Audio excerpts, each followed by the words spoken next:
नमस्कार दोस्तों, स्वागत है आपका हमारे यूट्यूब चैनल पर।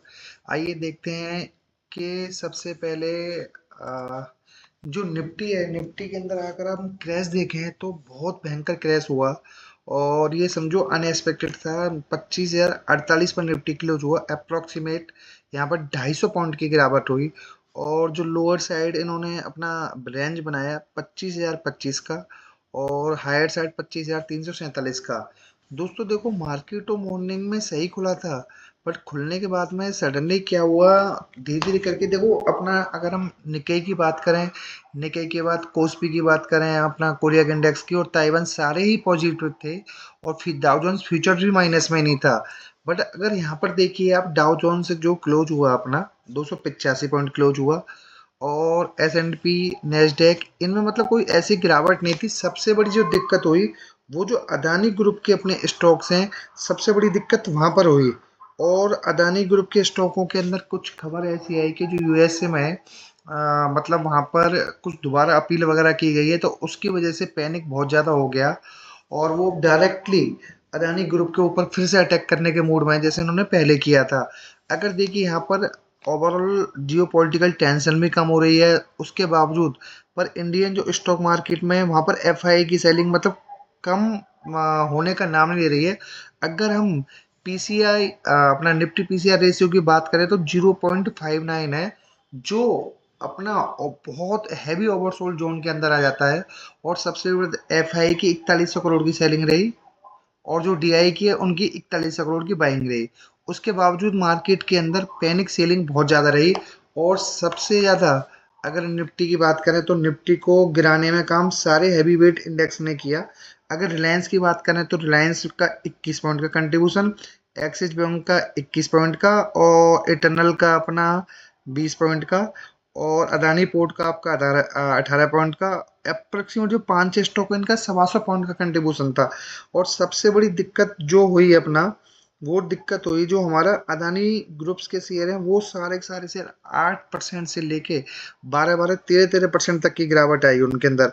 सबसे बड़ी जो दिक्कत ये आई, जैसे अंबुजा सीमेंट है 5%, अदानी पोर्ट आपका 7%, इंडेक्स का शेयर है ये तो अपना निफ्टी का, और एसीसी अपना 3%। उसके बाद में मतलब ओवरऑल सारे के सारे अदानी ग्रीन सबके अंदर हैवी सेलिंग आई और उसकी वजह से भी थोड़ा बाजार में तब अदानी के शेयरों में पैनिक सेलिंग आती, तो ओवरऑल मार्केट में मतलब 250 से 300 पॉइंट मतलब मिनिमम आप पास्ट में भी देखोगे इतना डाउन होती होती है उस हिसाब से। अब सबसे बड़ी बात ये आ रही है दोस्तों कि मार्केट यहाँ से रिकवर करेगा या नहीं करेगा। ये देखिए, अगर मॉर्निंग में देखें तो मार्केट टॉप में ही खुला था और अप्रोक्सीमेट अगर बात करें हम 11 सवा 11 बजे तक ज़्यादा नीचे नहीं था, 50-60 पॉइंट की रेंज में नीचे था।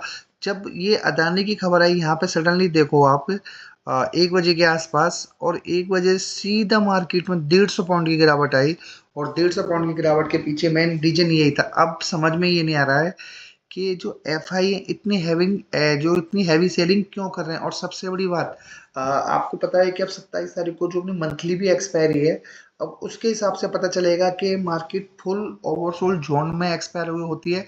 पर दोस्तों नॉर्मली जो पीसीआर रेशियो 0.59 पर चल रहा है, वेरी हैवी ओवरसोल्ड है और यहाँ से पूरे चांस है रिकवरी के।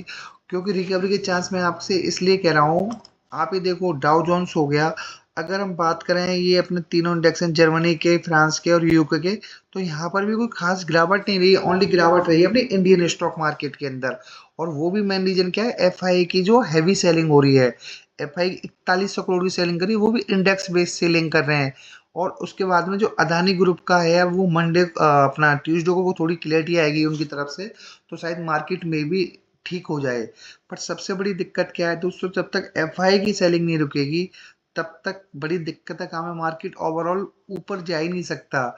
और उस हिसाब से आपको ये पता है कि अपना बजट भी आ रहा है, तो बजट में भी कुछ अच्छी अनाउंसमेंट होंगी, तो उसकी वजह से मार्केट के जाने के चांसेस बहुत ज़्यादा हैं, कुछ एफआई के लिए पॉजिटिव न्यूज आ जाए। और उसके हिसाब से अब बात करते हैं हम रेंज। रेंज दोस्तों जो बन रही है अपना स्टूडियो के लिए, ये रेंज है अपना 24,917 से लेके और 25,222 तक की रेंज है। अगर इन दोनों के बीच में रहता है ठीक है, अगर नीचे की साइड आता है 24 या 917 को तोड़ता है तो वहां से रिस्क बहुत ज्यादा बढ़ने के चांस रहेंगे और ऊपर की तरफ तो पॉजिटिव अपना इंडिकेशन आ जाएंगे। और दोस्तों एक वीडियो डिस्क्लेमर, ये वीडियो एजुकेशनल पर्पज से बनाई गई है। अगर आप कुछ भी इन्वेस्टमेंट करते हैं तो अपने फाइनेंशियल एडवाइस जरूर कंसल्ट कर लें। और दोस्तों अगर आप चैनल पर पहली बार आए हैं तो प्लीज वीडियो को लाइक और चैनल को सब्सक्राइब जरूर करिएगा। Thank you so much.